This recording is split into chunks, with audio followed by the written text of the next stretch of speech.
Collector की जन सुनवाई में कैंसर पीड़ित बुजुर्ग महिला पहुंची और न्याय की गुहार लगाई।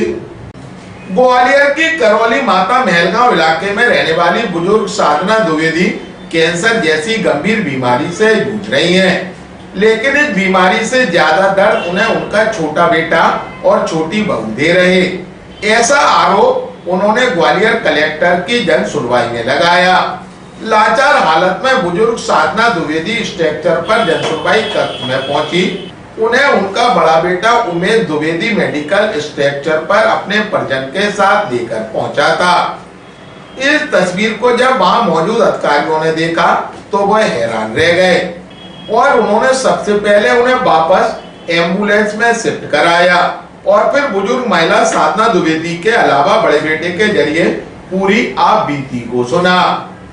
बुजुर्ग महिला ने आरोप लगाया है कि उनका छोटा बेटा और बहू आए दिन उनके साथ मारपीट करते हैं। बड़ा बेटा जब घर से चला जाता है तब कई बार घर से भी बाहर निकाल दिया जाता है और वह लाचार हालत में पड़ी रहती हैं।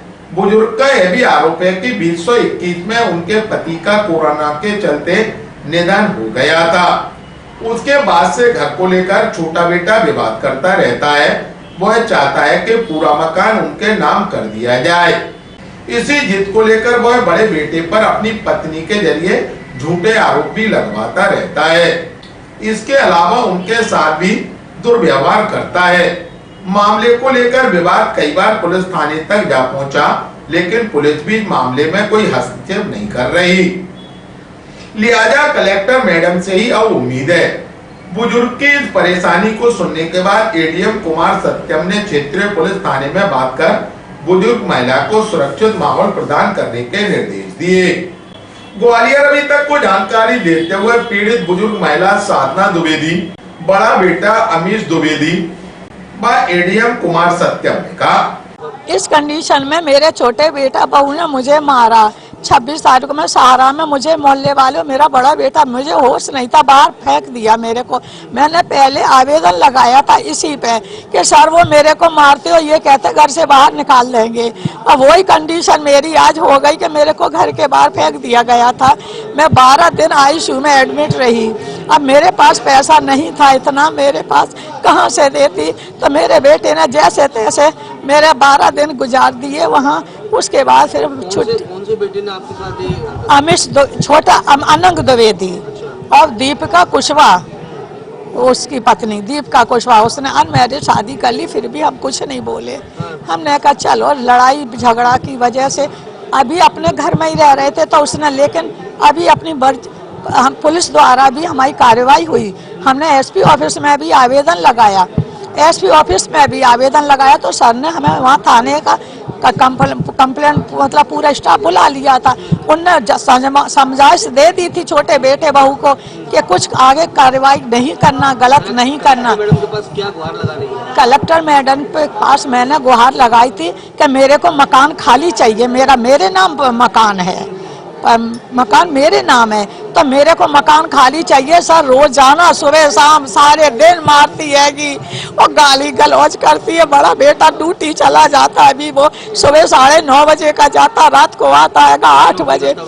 बड़ा बेटा प्राइवेट बैंक में 4th क्लास जॉब लग गई है अभी।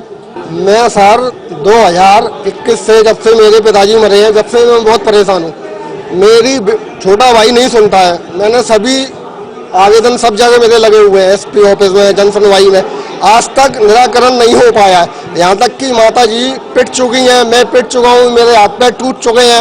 अब मैं ज़्यादा लड़ने की स्थिति में नहीं हूँ। प्रशासन से एक ही मांग करता हूँ कि मेरे माँ को आराम दिया जाए और मेरी माँ का आदेश सुना जाए बस। मैं उनको कलेक्टेड जन सुनवाई में लाया हूँ, पहले भी लाया था। मेरे पर छोटे भाई छोटे बहू झूठे आरोप लगाते हैं, झूठे केस लगाते हैं। अनंग द्विवेदी, दीपिका कुशवाहा, गलत कि मेरे कमरे में घुसते हैं, चोरी करते हैं, ये करते हैं, माता जी को गाली बकते हैं। कल की बात है कि माता जी को गाली बकी जा रही थी, मैं ड्यूटी पे का फोन आया, मैंने आप शांत रहिए।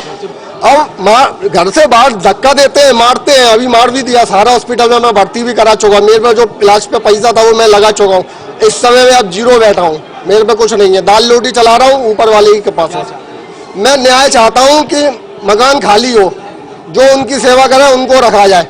एक फैमिली आई थी जिसमें एक बुजुर्ग माताजी भी थी और बेसिकली उनके घर का विवाद है, घरेलू विवाद, 2 बेटे हैं उनके और आपस की फैमिलीज़ के बीच का विवाद है। उसी को लेकर वो एक आवेदन लेकर आए थे और अपनी समस्याएं बता रहे थे।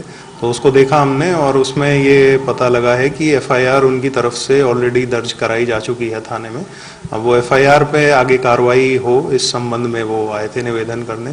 तो जो उनका आवेदन है उसको लेके उनको समझा भी दिया है कि अगर एफआईआर दर्ज हो गई है तो पुलिस अपना काम करेगी पूरी जांच करके और उनको न्याय ज़रूर मिलेगा, इस तरह की उनको समझाइश दी है। और पुलिस को भी एक बार हमने इन्फॉर्म कर दिया है अपनी तरफ से कि इनके आवेदन और एफआईआर पे